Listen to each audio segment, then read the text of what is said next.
Shalom seluruh jemaat Gereja Kristus Tuhan dimanapun kita berada.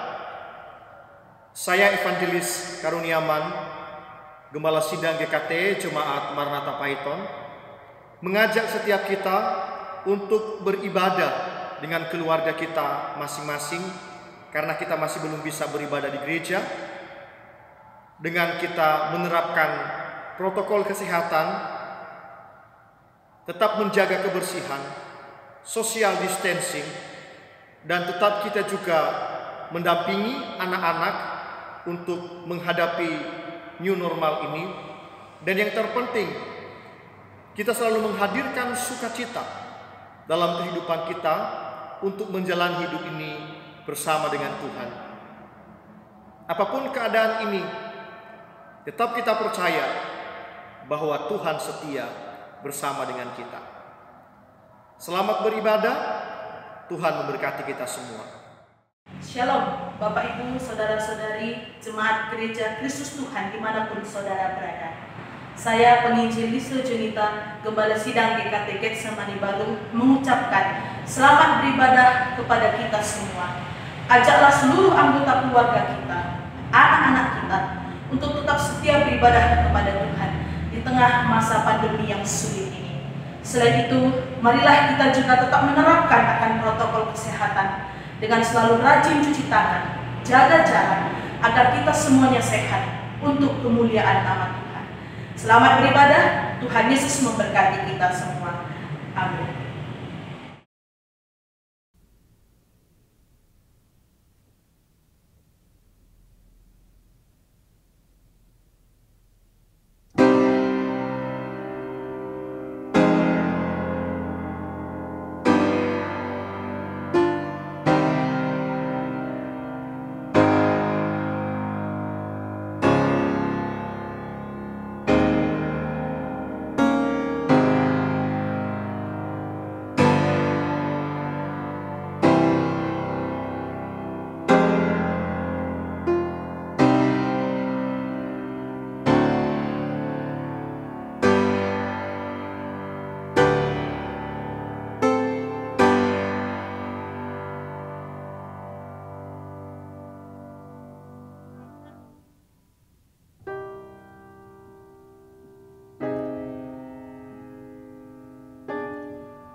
Shalom jemaat yang dikasihi Tuhan.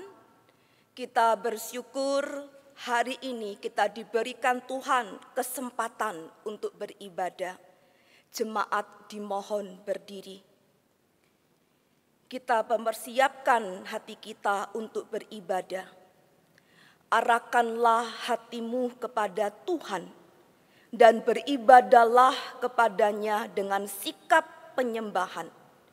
Dengan kita meyakini bahwa pertolongan kita adalah di dalam Allah Bapa yang telah menyelamatkan kita melalui karya, kehidupan, kematian Kristus, dan yang tetap menyertai kita melalui Roh Kudus-Nya hingga saat ini.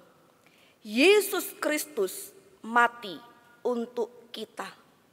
Dia ingin melepaskan kita dari kuasa kegelapan, membawa kepada suatu hidup yang penuh pengharapan. Bergembiralah, sukacita yang mulia itu dan yang tidak terkatakan. Hatiku penuh girang, Yesus telah menyelamatkanku.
Sebab aku ini mengetahui rancangan-rancangan apa yang ada padaku mengenai kamu.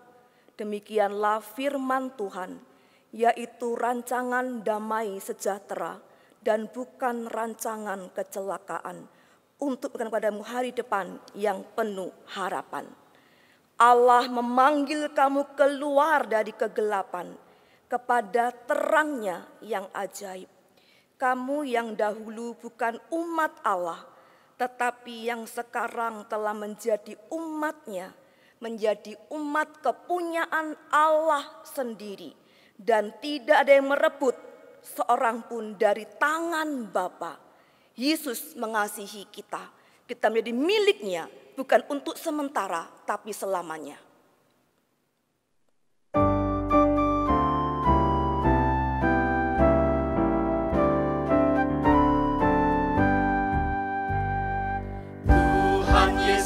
Mengasihi aku, tak kuasa lain mengalahkan Dia.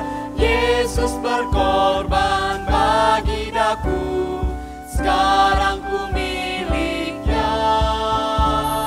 Sekarang ku milik Yesus, Yesus pun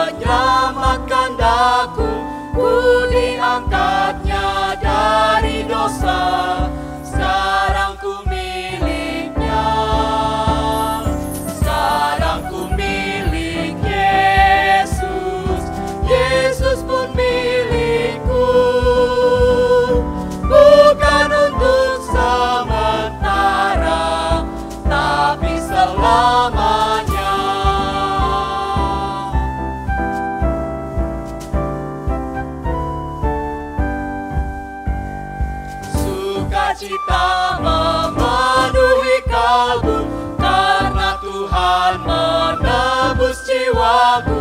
Ku selamatlah oleh darahnya, sekarang ku miliknya. Sekarang ku milik Yesus, Yesus pun milikku. Bukan untuk sementara, tapi selamanya.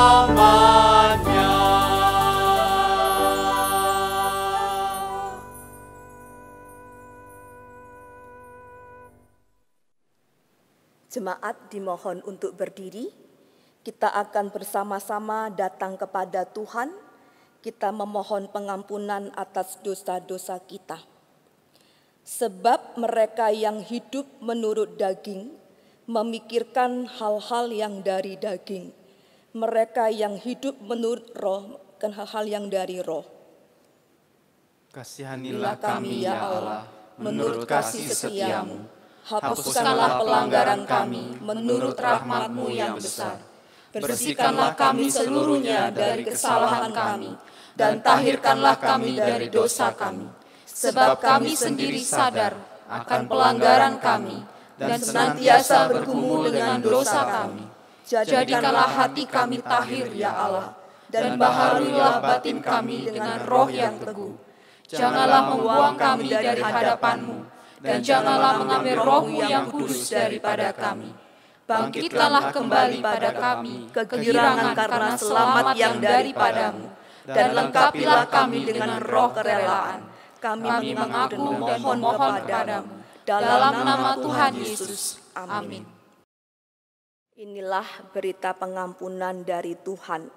Kita mempunyai seorang pengantara pada Bapa, yaitu Yesus Kristus yang adil, dan Ia adalah pendamaian untuk segala dosa kita, dan bukan untuk dosa kita saja, tetapi juga untuk dosa seluruh dunia.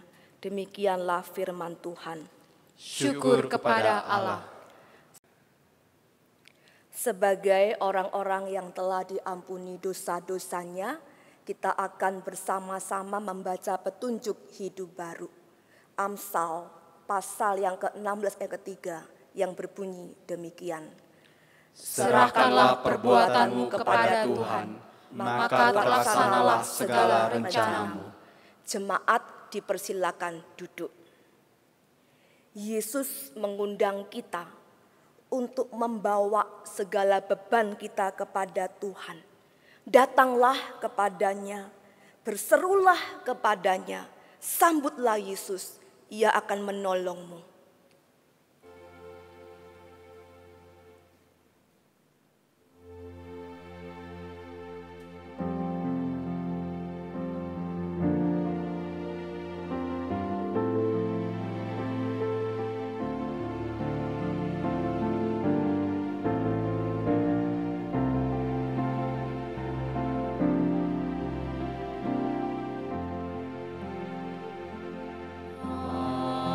Kau merasa tanggungan sangat berat, dan kau tidak tahu jalan mana yang kau tuju.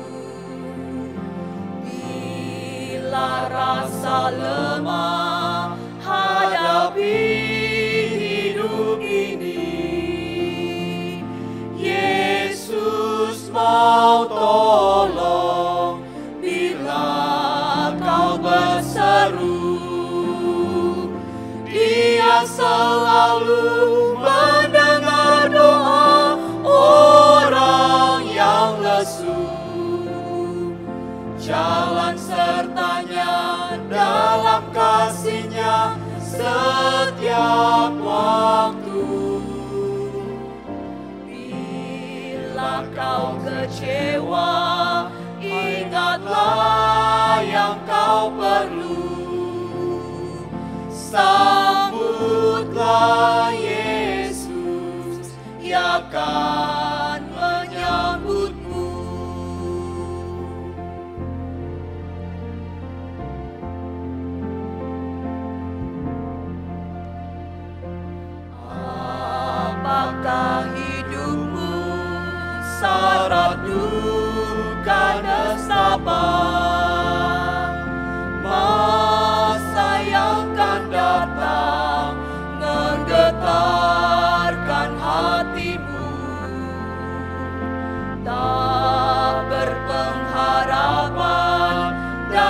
sesatlah jalanmu. Yesus mau tolong, datang sekarang juga. Dia selalu mendengar doa orang yang lesu. Jalan sertanya dalam kasih-Nya setiap waktu. Bila kau kecewa, ingatlah yang kau perlu. Sambutlah Yesus, Dia akan menyambutmu. Dia selalu mendengar doa orang yang lesu. Jalan sertanya dalam kasih-Nya setiap waktu. Bila kau kecewa, ingatlah yang kau perlu. Sambutlah Yesus, Dia akan menyambutmu.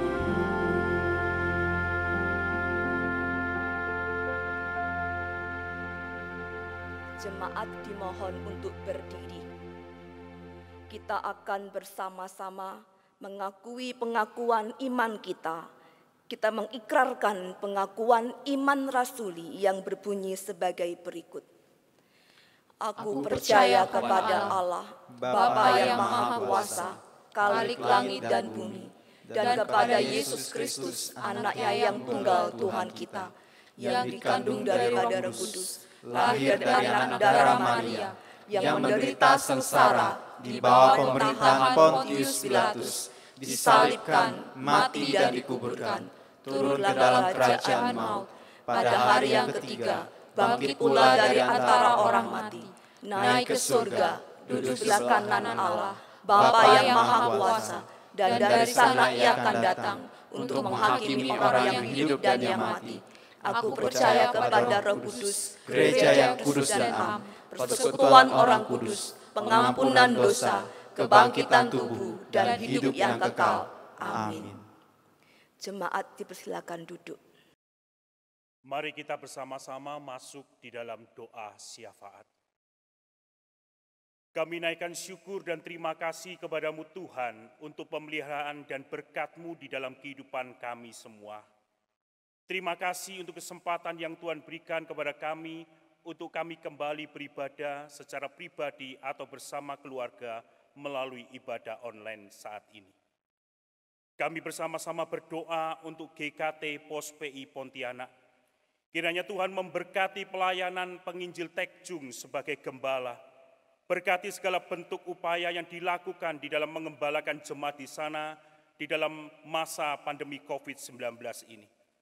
Mulai dari proses rekaman ibadah sampai pelaksanaan ibadah umum, anak dan remaja melalui media online. Kiranya semua membawa jemaat di sana dapat mengalami pertumbuhan iman dan rohani mereka. Berikan hikmat dan kemampuan kepada hamba Tuhan dan pengurus di tengah segala keterbatasan sumber daya manusia dan sarana yang ada untuk tetap semangat melayani Tuhan.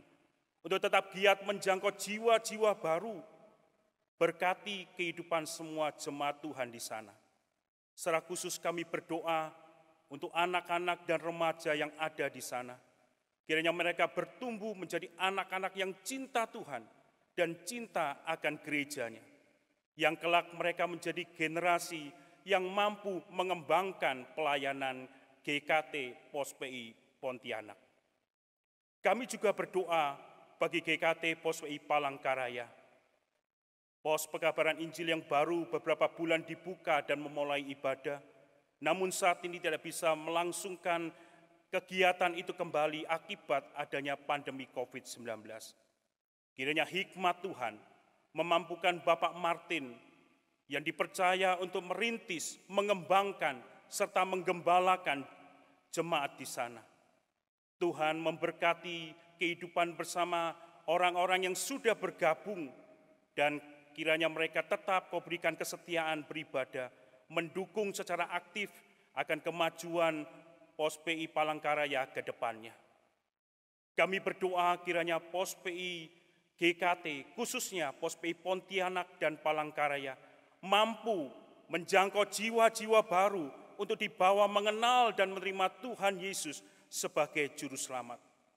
Kiranya keberadaan mereka menjadi berkat bagi masyarakat yang ada di sana. Bantuan-bantuan sembako Departemen Misi GKT yang diberikan kiranya membuat mereka, jemaat-jemaat di sana, semakin merasakan akan kasih dan kepedulian Tuhan yang nyata melalui gerejanya. Berkati kedua Pos PI ini agar berkembang secara kualitas dan kuantitas. Kami juga berdoa untuk bangsa dan negara Indonesia. Kami berdoa untuk kebijakan new normal yang sedang dijalankan saat ini. Sebuah kebijakan yang sungguh-sungguh penuh dengan resiko yang diambil di tengah kondisi dilematis saat ini. Kiranya kebijakan yang diharapkan membawa akan pemulihan dan keadaan yang lebih baik, sungguh membuahkan hasil. Tuhan, berikan kesadaran serta kemampuan bagi rakyat Indonesia untuk dapat menerapkan tatanan ataupun pola hidup new normal dengan taat. Tambahkan hikmat dan kebijaksanaan kepada pemerintahan Indonesia, mulai dari pusat sampai pada daerah.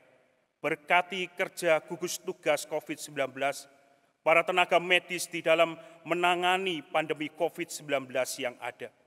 Berkati pula upaya penemuan vaksin yang sedang dikerjakan terus oleh tenaga ahli, biarlah membuahkan hasil dan juga membawa akan pandemi COVID-19 ini bisa teratasi dengan baik. Kiranya pemeliharaan Tuhan juga memampukan akan gereja-gereja Tuhan di dalam memenuhi kebutuhan dan pengeluaran operasional di masa-masa pandemi COVID-19 ini. Hikmat serta pelindungan Tuhan beserta kepada gereja yang sudah atau yang akan melaksanakan ibadah kembali di gereja. Ini seru doa kami yang kami panjatkan hanya di dalam nama Tuhan Yesus. Amin. Kita akan bersama-sama merenungkan kebenaran firman Tuhan, namun sebelumnya saya mengajak setiap kita untuk bersama-sama merendahkan diri di hadapan Tuhan. Mari kita berdoa. Bapa di surga, kami datang kepadamu dengan penuh kerendahan hati. Kami bersyukur dan berterima kasih untuk segala kasih dan kebaikan-Mu kepada setiap kami. Kami bersyukur karena di tengah kondisi yang sulit seperti sekarang ini, kami masih diberi kesempatan untuk beribadah kepada Tuhan. Kami juga masih memiliki kesempatan untuk bersama-sama belajar akan kebenaran firman Tuhan. Kami sungguh memohon belas kasihan Tuhan untuk menolong kami, agar kami sungguh-sungguh dapat mengerti kebenaran firman Tuhan. Sehingga hidup rohani kami semakin dikuatkan dan tetap diteguhkan di tengah segala situasi dan kondisi yang sedang kami alami saat ini. Terima kasih Bapa di surga. Hanya di dalam nama Tuhan Yesus kami berdoa. Amin. Mari Bapak Ibu yang dikasihi oleh Tuhan, saya mengajak kita membuka satu bagian firman Tuhan di dalam Yohanes pasal yang ke-6. Kita akan membaca ayat yang pertama sampai dengan ayat yang ke-13. Injil Yohanes pasal yang ke-6. Kita akan membaca ayat yang pertama sampai dengan ayat yang ke-13. Yohanes 6 ayat yang pertama sampai yang ke-13, demikian bunyi firman Tuhan. Yesus memberi makan 5.000 orang. Sesudah itu Yesus berangkat ke seberang danau Galilea, yaitu danau Tiberias. Orang banyak berbondong-bondong mengikuti dia, karena mereka melihat mujizat-mujizat penyembuhan yang diadakannya terhadap orang-orang sakit. Dan Yesus naik ke atas gunung dan duduk di situ dengan murid-muridnya. Dan Paskah hari raya orang Yahudi sudah dekat.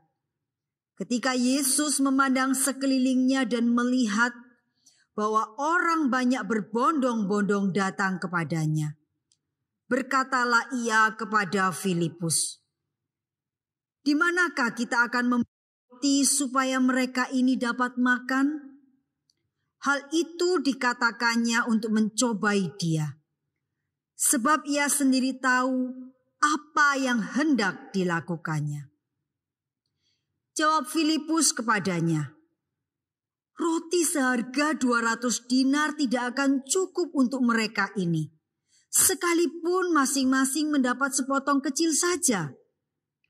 Seorang dari murid-muridnya, yaitu Andreas, saudara Simon Petrus, berkata kepadanya, "Di sini ada seorang anak yang mempunyai 5 roti jelai dan 2 ikan. Tetapi apakah artinya itu untuk orang sebanyak ini?" Kata Yesus, "Suruhlah orang-orang itu duduk." Adapun di tempat itu banyak rumput, maka duduklah orang-orang itu, kira-kira 5.000 laki-laki banyaknya. Lalu Yesus mengambil roti itu, mengucap syukur dan membagi-bagikannya kepada mereka yang duduk di situ. Demikian juga dibuatnya dengan ikan-ikan itu sebanyak yang mereka kehendaki. Dan setelah mereka kenyang, ia berkata kepada murid-muridnya, "Kumpulkanlah potongan-potongan yang lebih, supaya tidak ada yang terbuang." Maka mereka pun mengumpulkannya dan mengisi 12 bakul penuh dengan potongan-potongan dari ke-5 roti jelai yang lebih setelah orang makan. Demikian jauh pembacaan firman Tuhan. Berbahagialah mereka yang mendengar dan yang melakukan firman Tuhan di dalam hidupnya. Bapak Ibu yang dikasihi oleh Tuhan, selama hampir 3 bulan ini kita semua menghadapi COVID-19 dengan segala persoalan yang menyertainya. Ada begitu banyak perubahan yang terjadi di dalam hidup kita. Ada begitu banyak hal yang hilang di dalam hidup kita. Ada di antara kita yang kehilangan pekerjaan. Ada juga yang kehilangan usahanya. Ada juga di antara kita yang kehilangan kesehatan, kehilangan persekutuan dengan saudara-saudara seiman. Kita kehilangan sukacita kita, dan ada begitu banyak kehilangan-kehilangan yang lain. Dari waktu ke waktu, keadaan nampak semakin mengkhawatirkan. Dan tidak sedikit dari kita yang mulai kehilangan harapan. Bahkan mungkin kita mulai kehilangan iman kita kepada Allah. Kita tidak tahu lagi harus berharap apa. Kita mulai kehilangan harapan. Apa itu harapan?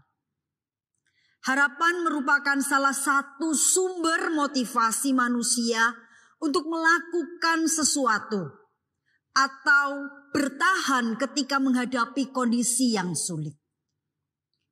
Harapan berasal dari dalam diri kita, bukan dari orang lain. Orang yang memiliki harapan biasanya memiliki motivasi yang tinggi karena ia punya alasan yang kuat mengapa ia harus melakukan sesuatu agar dia bisa mencapai harapannya. Bagaimana dengan kita saat ini? Apakah kita sudah kehilangan harapan-harapan kita? Ataukah kita masih mencoba membangun harapan-harapan kita? Ataukah kita masih berusaha terus menggapai harapan-harapan kita?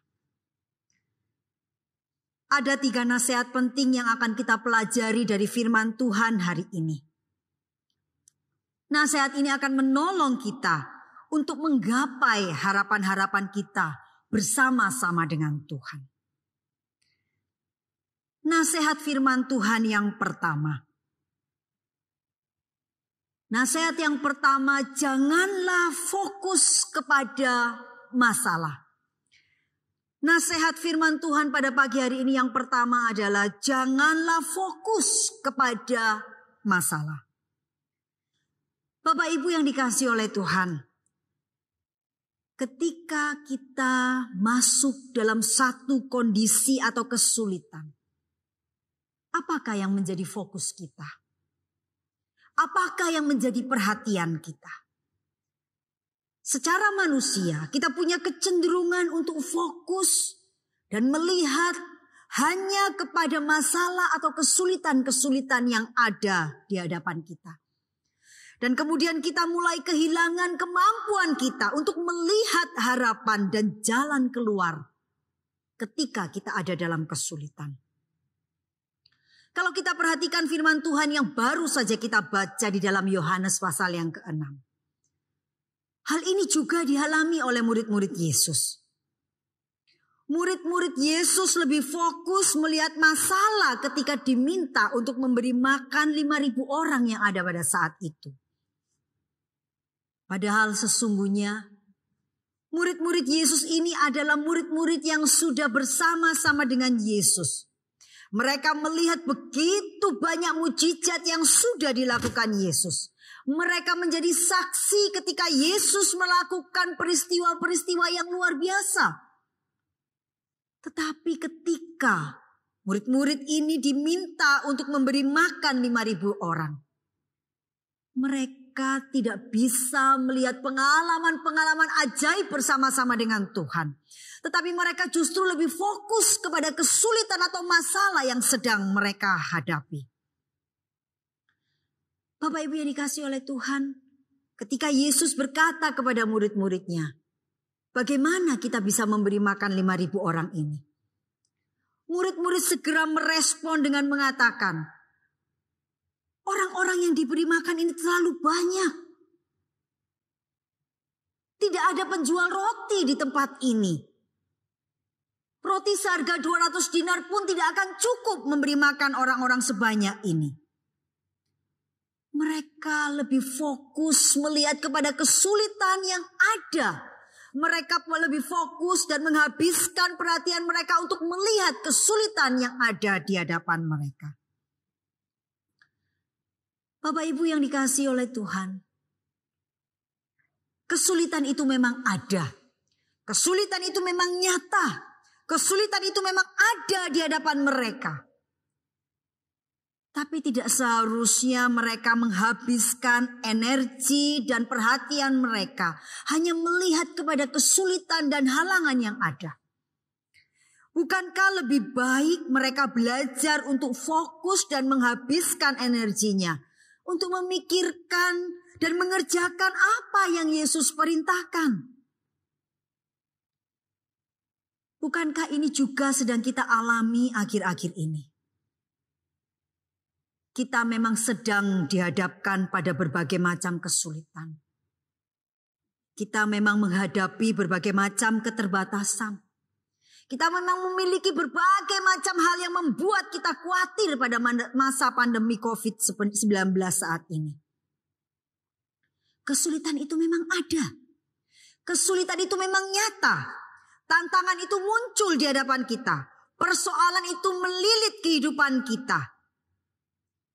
Tapi hari ini firman Tuhan mengingatkan kepada kita. Agar kita tidak mengarahkan fokus kita kepada kesulitan-kesulitan kita saat ini. Tetapi kita diingatkan oleh firman Tuhan. Marilah kita mengarahkan fokus dan pikiran kita kepada apa yang kita bisa lakukan dengan pertolongan Tuhan.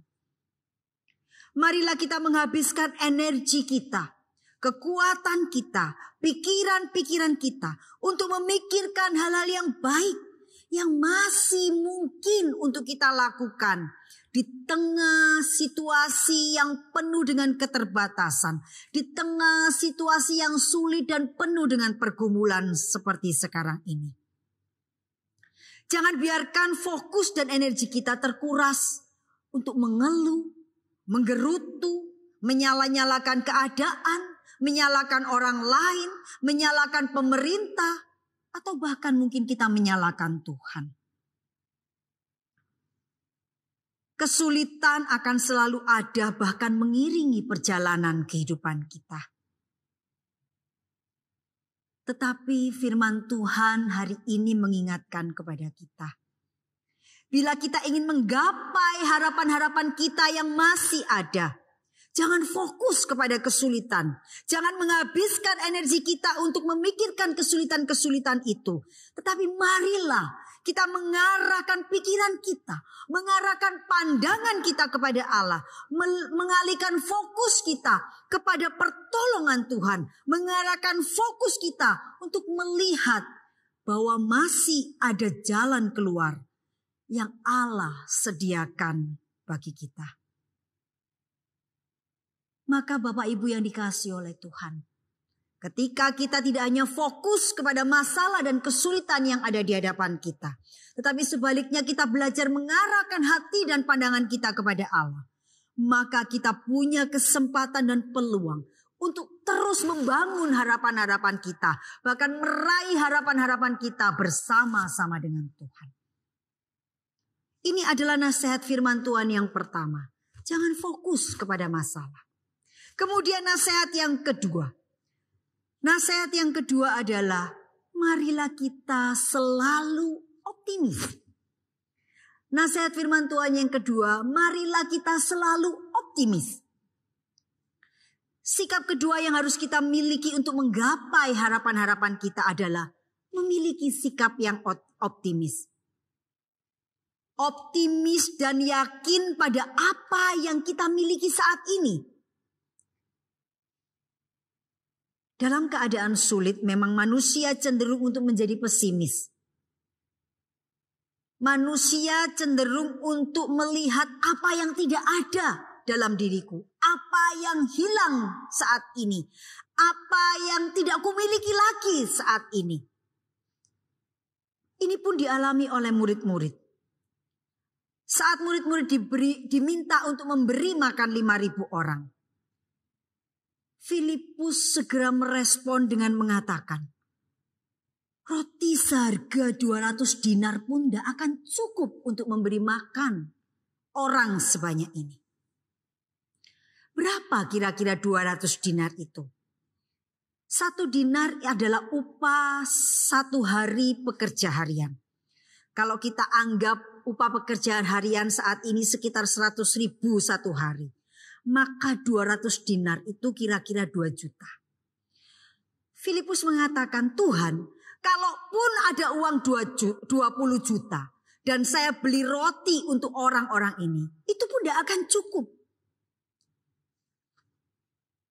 Filipus menjadi begitu pesimis. Tidak akan bisa memberi makan orang sebanyak ini. Andreas mungkin merespon sedikit berbeda.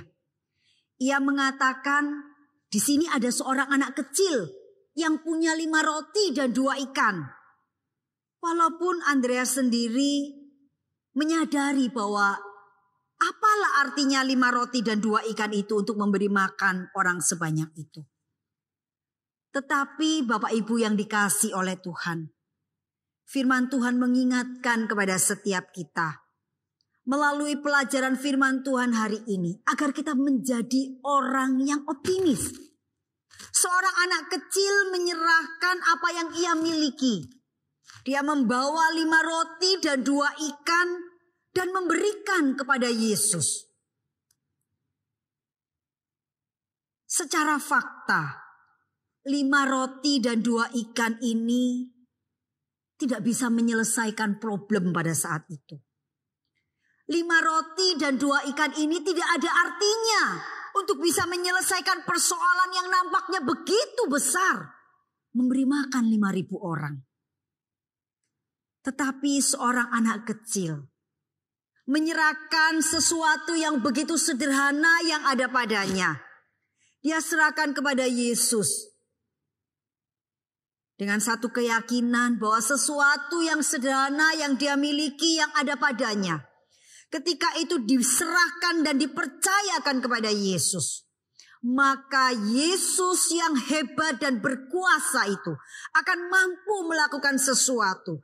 Dan problem memberi makan 5.000 orang itu akan dapat diselesaikan. Ia optimis bahwa apa yang ia miliki pasti berguna ketika itu ada di tangan Yesus. Seorang anak kecil mengajarkan kita sikap optimis yang luar biasa. Peristiwa yang sama pernah dialami oleh Musa. Ketika Allah memerintahkan Musa untuk membawa dan memimpin orang Israel keluar dari Mesir, Musa lebih fokus pada kesulitan yang dia alami. Dia mengatakan kepada Tuhan, saya tidak bisa. Orang Israel tidak akan percaya kepada saya. Saya bukan seorang yang cakap berbicara, bagaimana aku bisa menghadap Firaun. Tetapi Allah bertanya kepada Musa, apa yang ada di tanganmu? Dan Musa menjawab, tongkat Tuhan.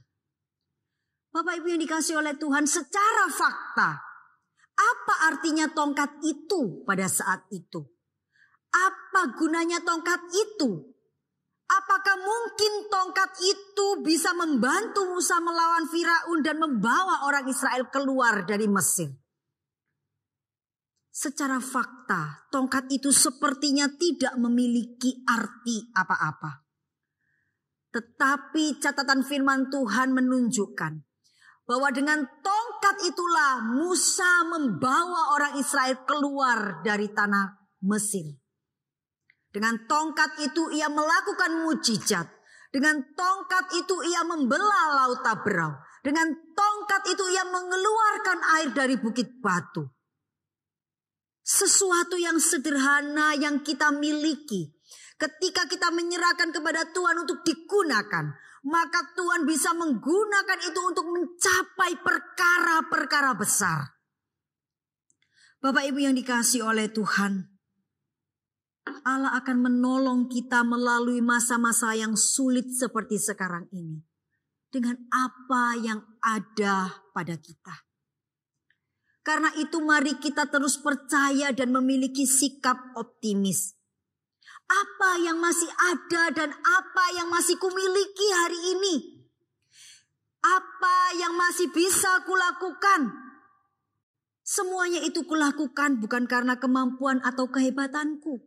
Tetapi ketika aku bergantung kepada Allah, Allah bisa menggunakan apapun yang ada padaku untuk memelihara hidupku. Untuk menolong hidupku, untuk menopang hidupku, untuk membawa hidupku ini melalui masa-masa sulit. Bahkan melalui apa yang ada padaku. Allah bisa menggunakan hidupku ini untuk menjadi berkat bagi orang lain di masa-masa sulit seperti sekarang ini.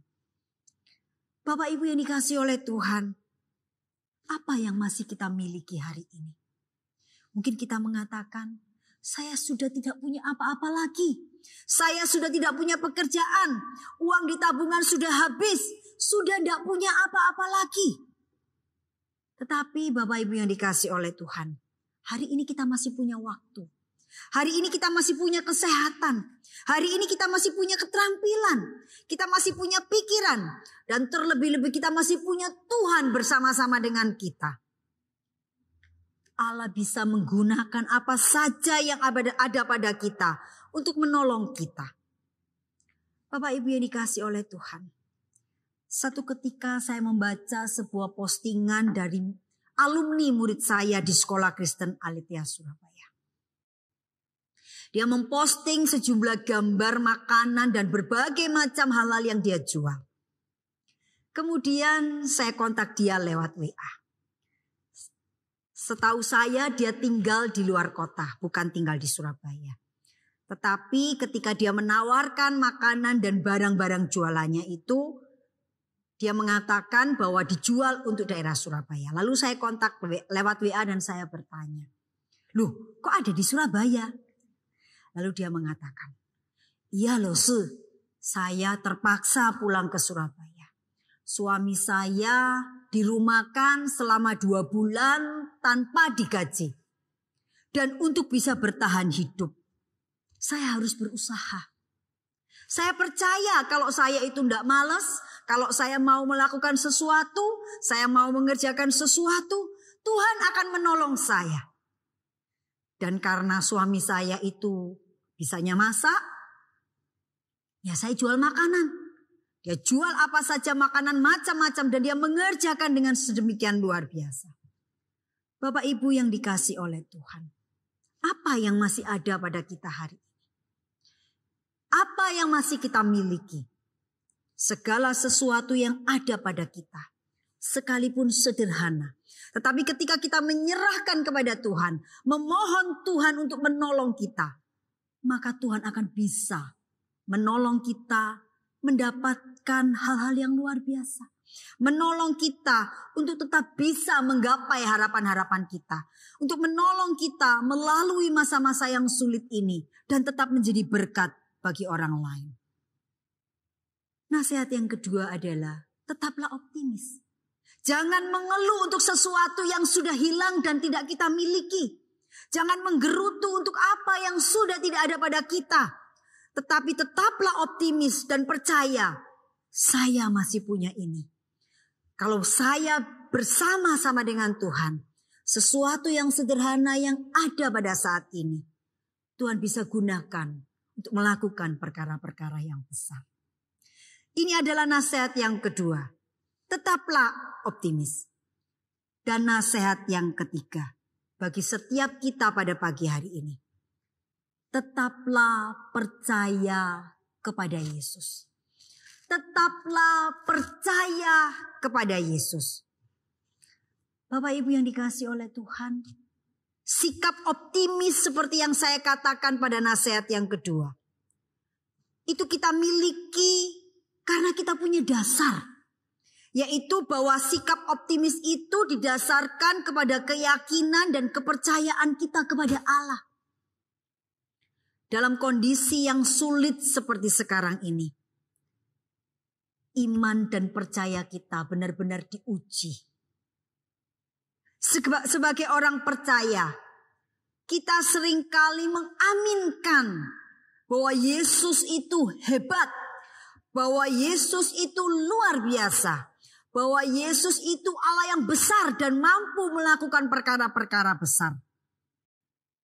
Atau ketika orang lain menceritakan pengalaman hidupnya yang hebat bersama-sama dengan Tuhan, kita mengatakan amin, luar biasa. Tetapi sayangnya, seringkali ketika kita sedang ada dalam pergumulan atau dihadapkan pada kesulitan, seringkali kita tidak yakin bahwa Tuhan akan melakukan perkara-perkara yang besar di dalam hidup kita. Kita tidak sungguh-sungguh percaya bahwa Kristus bisa melakukan hal yang sama dengan hidup kita. Kita tidak yakin bahwa Yesus akan menolong kita melalui masa-masa yang sulit ini. Kita ragu apakah Kristus sungguh peduli dan akan menolong kita. Percaya bukanlah kata yang hanya diucapkan lewat kata-kata. Percaya juga bukan hanya urusan perasaan. Percaya adalah sebuah tindakan. Seperti murid-murid yang diperintahkan untuk memberi makan 5.000 orang. Mereka bukannya bertanya kepada Yesus, apa yang mereka harus lakukan dalam kondisi ini.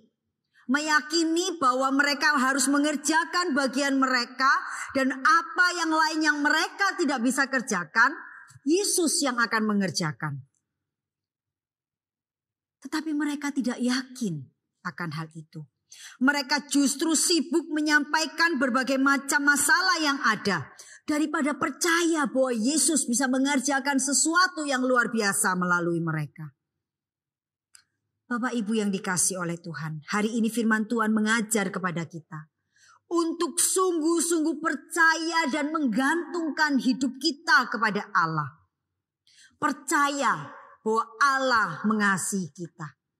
Percaya bahwa Allah peduli dan tidak akan mengabaikan kita.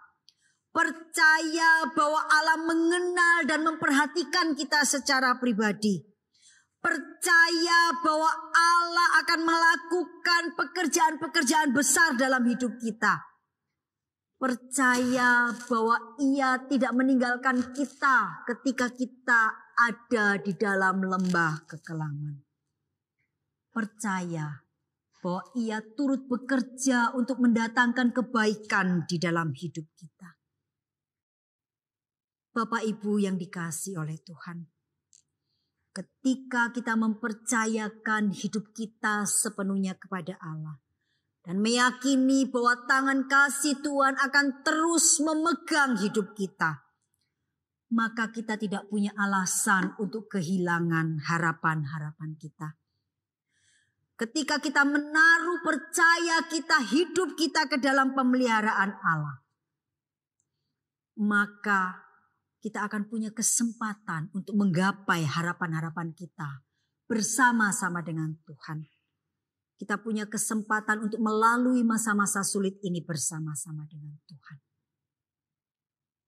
Sebagai orang Kristen kita sering mengatakan, saya ini percaya kepada Tuhan. Tetapi seringkali tindakan dan cara hidup kita tidak menunjukkan bahwa kita ini percaya kepada Allah. Seperti sebuah cerita ilustrasi tentang seorang yang melakukan akrobat di atas air terjun Niagara. Kita mungkin sudah sangat sering mendengar ilustrasi ini. Diceritakan tentang seorang bapak yang melakukan akrobat melewati sebuah tali di atas air terjun Niagara. Ketika ia bertanya kepada orang banyak, apakah Bapak Ibu percaya saya bisa melewati air terjun ini? Mereka berteriak dan bersorak, percaya. Ketika sang bapak ini berkata dan bertanya kepada orang-orang yang datang, apakah Bapak Ibu percaya kalau saya bisa menggendong seseorang di atas bahu saya dan kemudian berjalan di atas tali melewati air terjun ini? Mereka mengatakan, kami percaya. Tetapi ketika bapak ini bertanya, siapa yang mau naik di atas bahu saya ini untuk lewat di atas tali itu? Tidak ada seorang pun yang bersedia.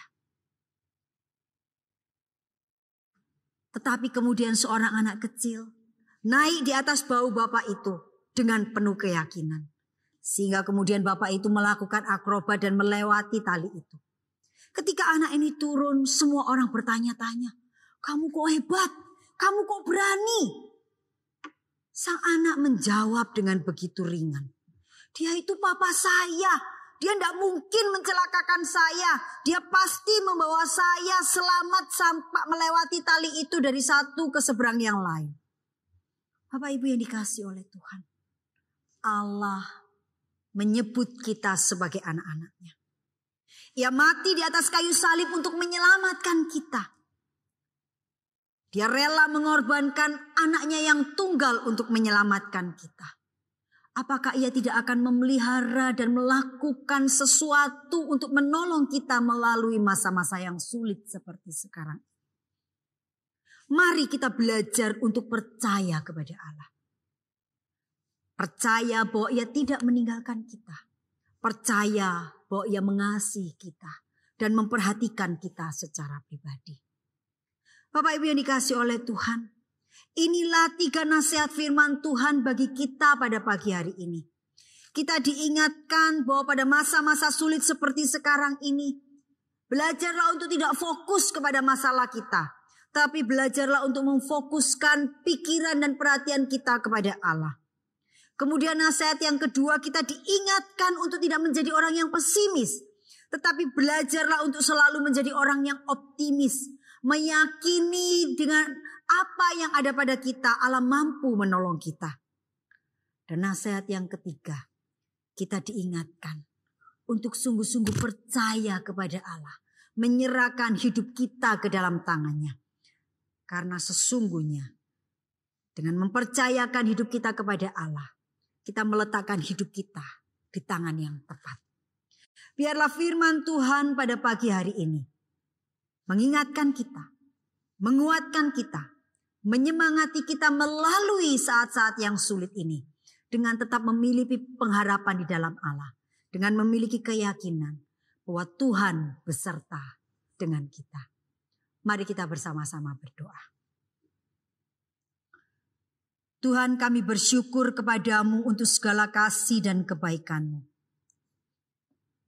Kami bersyukur karena firman Tuhan mengingatkan kepada setiap kami bahwa kasih dan kebaikan-Mu tidak pernah meninggalkan kami. Tolonglah kami sebagai anak-anak-Mu. Pada masa sulit seperti sekarang ini kami tidak fokus kepada kesulitan atau masalah saja. Tolonglah kami untuk tidak menjadi orang yang pesimis. Tetapi tolonglah kami untuk tetap optimis dengan apa yang ada pada kami. Karena apa yang ada pada kami, ketika kami bersama-sama dengan Tuhan, Tuhan akan menolong kami, memberkati apa yang ada pada kami saat ini. Demikian juga Tuhan, kami bersyukur karena Tuhan mengingatkan kami untuk tetap percaya kepada Tuhan, percaya kepada kebaikan-Mu, percaya kepada kasih-Mu, percaya kepada pemeliharaan, percaya kepada penyertaan-Mu. Dan biarlah firman Tuhan pada pagi hari ini menolong kami, membantu kami untuk terus menggapai harapan kami bersama-sama dengan Tuhan. Terima kasih Bapa di surga. Hanya di dalam nama Tuhan Yesus kami sudah berdoa. Amin. Terima kasih kepada Pendeta Meling yang telah menyampaikan firman Tuhan. Saatnya kita akan memberikan persembahan kepada Tuhan. Persembahan diberikan sesuai dengan tata cara gereja masing-masing. Tetaplah bersandar kepada Tuhan. Tetaplah berharap dan percaya kepada Yesus. Percayalah kepada Tuhan. Ia pasti menolong kita. Ia menyertai kita.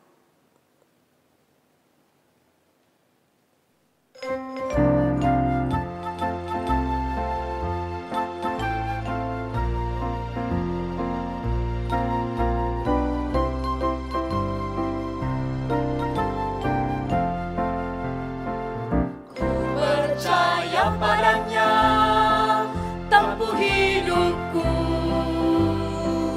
ku percaya padanya dan memuji Dia.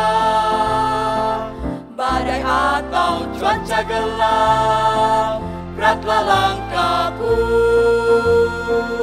asal percaya Tuhan, Ia pasti tolong. Yalah sobatku, sobat yang setia, ku bersandar Dia selama-lamanya. Badai atau cuaca gelap, beratlah langkahku, asal percaya Tuhan, Ia pasti tolong.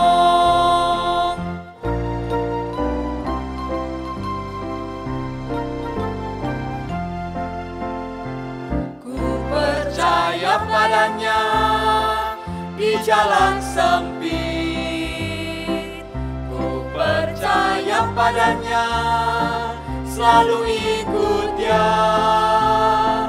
Meski ku letih dan lesu, susah hatiku, asal percaya Tuhan yang bersamaku. Yalah sobatku, sobat yang setia, ku bersandar Dia selama-lamanya. Badai atau cuaca gelap, beratlah langkahku, asal percaya Tuhan, Ia pasti tolong. Jemaat dimohon berdiri, kita akan bersama-sama menaikkan doa persembahan. Bapa kami yang di surga, kami datang kepadamu pada saat ini. Kami membawa persembahan kami yang asalnya daripada Tuhan.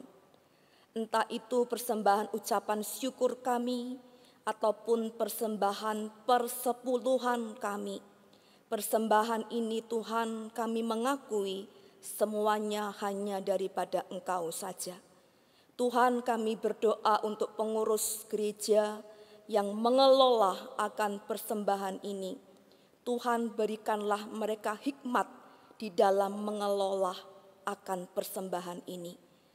Tak lupa kami serahkan juga setiap diri kami. Kami menyerahkan usaha pekerjaan kami. Meskipun mungkin saat ini ada kendala-kendala dalam pekerjaan kami tetap memohon akan berkat dan pertolongan Tuhan. Kami tidak hanya menyerahkan usaha dan pekerjaan kami, tetapi kami serahkan juga diri kami kepada Tuhan, seisi keluarga kami dan kehidupan kami dalam tangan-Mu. Engkaulah sumber berkat kami, sumber berkat jasmani, dan sumber berkat rohani kami. Terima kasih Bapa. Kami serahkan dalam nama Tuhan Yesus Kristus. Amin.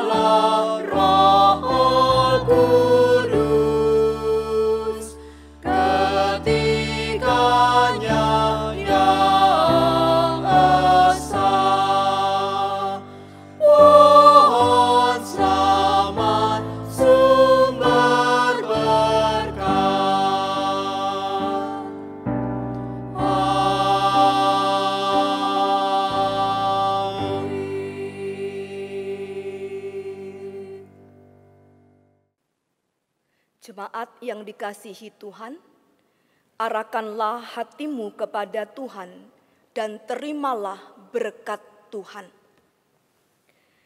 Kasih karunia, kasih yang kekal dari Allah Bapa, keselamatan, damai sejahtera dari Tuhan Yesus Kristus, kekuatan, penghiburan dari Allah Roh Kudus menyertai kita semua dimanapun dan kapanpun, mulai sekarang dan sampai selama-lamanya. Amin.